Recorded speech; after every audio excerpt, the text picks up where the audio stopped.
சாந்தி.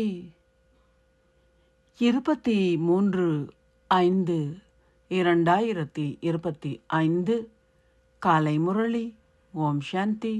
Pop தாதா, மதுவனம். சாராம்சம். இனிய குழந்தைகளே, உங்களை இக்கரையிலிருந்து அக்கரைக்கு அழைத்து செல்வதற்கு நீங்கள் இப்பொழுது படகோட்டியை கண்டடைந்து விட்டீர்கள். உங்கள் பாதங்கள் இப்பொழுது இப்பழைய உலகில் இல்லை. உங்கள் நங்கூரம் உயர்த்தப்பட்டுள்ளது. கேள்வி: மந்திரவாதியான பாபாவை தவிர வேறெவராலும் மேற்கொள்ள முடியாத அற்புதமான மந்திர வித்தை என்ன? பதில்: சிப்பிகளை போன்று பெறுமதியற்ற ஆத்மாக்களை வைரங்கள் போன்று பெறுமதியானவர்களாக மாற்றுவதாகும். அவர் பூந்தோட்டத்து அதிபதியாகி முட்களை மலர்களாக மாற்றுகின்றார். அது அற்புதமான மந்திர வித்தை ஆகும். மந்திரவாதியாகிய தந்தை மாத்திரமே இந்த அற்புதமான மந்திர வித்தையை புரிகின்றார். வேறு எவராலும் இந்த அற்புதமான மந்திர வித்தையை செய்ய முடியாது. மக்கள் பணம் உழைப்பதற்காக தம்மை மந்திரவாதிகள் என்று அழைக்கின்றார்கள். ஆனால் அவர்களில் எவராலும் தந்தையை போன்று மந்திர வித்தையை செய்ய முடியாது. ஓம் சாந்தி. தாரணைக்கான சாராம்சம். 1. முழு உலகம் இன்னமும் தேடிக்கொண்டிருக்கின்ற பாபாவை நீங்கள் இப்பொழுது கண்டடைந்து விட்டீர்கள். இந்த சந்தோஷத்தில் நிலைத்திருங்கள்.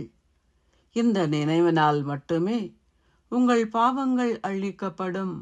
ஆகவே சூழ்நிலைகள் எத்தகையதாக இருந்தாலும் தந்தையையும் ஆஸ்தியையும் நினைவு செய்யுங்கள். உங்கள் நேரத்தில் ஒரு நிமிடத்தையேனும் வீணாக்காதீர்கள். 2.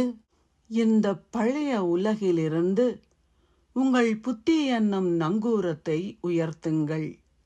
எங்களுக்காக பாபா இப்பொழுது புதிய வீட்டை கட்டுகின்றார்.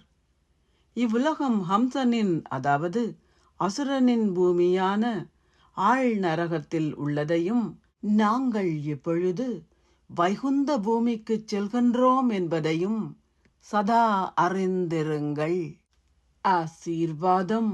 நீங்கள் ஓர் உண்மையான சேவகராக இருந்து விரைவான வேகத்தில் சேவை செய்வதனால் உலக மாற்றம் என்னும் பணியை நிறைவேற்றுவீர்களாக.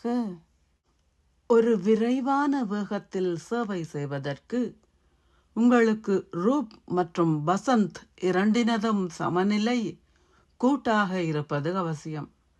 பசந்த் என்னும் ரூபத்தின் மூலம் உங்களால் ஒரே நேரத்தில் பல ஆத்மாக்களுக்கு செய்தியை கொடுக்கின்ற பணியை மேற்கொள்ள முடியும். அதேபோல் ரூப் என்னும் வடிவில், அதாவது உங்கள் நினைவு சக்தி மூலமும் உங்கள் மேன்மையான எண்ணங்களின் சக்தி மூலமும் நீங்கள் ஒரு விரைவான வேகத்தில் சேவை செய்ய வேண்டும். இதற்கென ஒரு கண்டுபிடிப்பை உருவாக்குங்கள். அத்துடன் திட சங்கற்பத்துடன் உங்கள் பழைய சம்ஸ்காரங்கள், பழைய சுபாவம், உங்கள் பழைய செயற்பாடு என்னும் எள்ளு விதைகளையும் பார்லி விதைகளையும் மொத்தமாக அர்ப்பணியுங்கள். அப்பொழுதே உலக மாற்றம் என்னும் பணி நிறைவேற்றப்பட்டு யாகமும் பூர்த்தியடையும். ஸ்லோகம். அதிபதியாகவும் குழந்தையாகவும் இருப்பதன் சமநிலை மூலம் உங்கள் திட்டங்களை உங்களால் நடைமுறையில் இட முடியும். அவ்யக்த சமிக்ஞை. ஆன்மீக ராஜரீகம் மற்றும் தூய்மையின் ஆளுமையை கடைபிடியுங்கள். இந்த இறை சேவையில் தூய்மையின் தானத்தை கொடுப்பதே மாபெரும் புண்ணியமாகும். தூய்மையாக இருந்து பிறரையும் தூய்மையாகச் செய்வதே ஒரு புண்ணியாத்மாவாக இருப்பதாகும். ஏனெனில் ஆத்மாவின் தற்கொலை எனும் பெரும் பாவத்திலிருந்து நீங்கள் ஆத்மாக்களை விடுவிக்கின்றீர்கள். தூய்மை இன்மை என்பது ஆத்மாவின் தற்கொலையாகும். தூய்மையானது வாழ்க்கை தானத்தை கொடுப்பதாகும். ஒருவரின் துன்பத்தை அகற்றி சந்தோஷத்தை கொடுப்பதே மாபெரும் புண்ணிய செயலாகும். அத்தகைய புண்ணியத்தை செய்வதனால் நீங்கள் ஒரு புண்ணிய ஆத்மா ஆகுவீர்கள். ஓம் சாந்தி. நன்றிகள் பாபா.